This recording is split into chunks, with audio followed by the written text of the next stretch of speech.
પોરબંદર જિલ્લાના માધવપુર ગામમાં ગેરનો મેળાનું રંગારંગ ઉજવણી. માધવપુર ગેરનો મેળો જે પોરબંદર જિલ્લાના માધવપુર ગામમાં યોજાય છે, ભારતની સમૃદ્ધ સાંસ્કૃતિક વૈવિધ્યતાનો ઉજાગર કરે છે. આ મેળો ભગવાન શ્રી કૃષ્ણ અને અરુણાચલ પ્રદેશના રાજા ભીષ્મકની પુત્રી રૂકમણીજીના લગ્નની યાદમાં ઉજવાય છે, જે ભારતની પશ્ચિમ અને ઉત્તર પૂર્વીય સંસ્કૃતિઓ વચ્ચેના સંકલનનું પ્રતીક છે. આ વર્ષે 30 માર્ચથી 3 એપ્રિલ સુધી ચાલનારા આ મેળામાં ઉત્તર પૂર્વીય રાજ્યો અને ગુજરાતના કલાકારો તેમની લોકકલાનું પ્રદર્શન કરશે.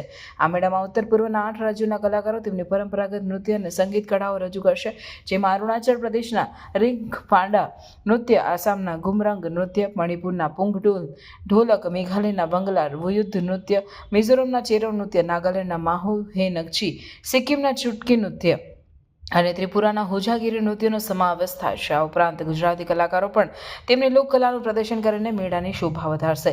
મેળાના આયોજનને વધુ ભવ્ય બનાવવા માટે દરિયાકાંઠે રેતી શિલ્પોની કૃતિઓ, બીચ સ્પોર્ટ્સ અને પરંપરાગત રમતોનું આયોજન કરવામાં આવ્યું છે. આમાં beach volleyball, beach football, 100 metre beach દોડ, બીચ હેન્ડબોલ અને નાળિયેર ફેંક જેવી રમતોનો સમાવેશ થાય છે.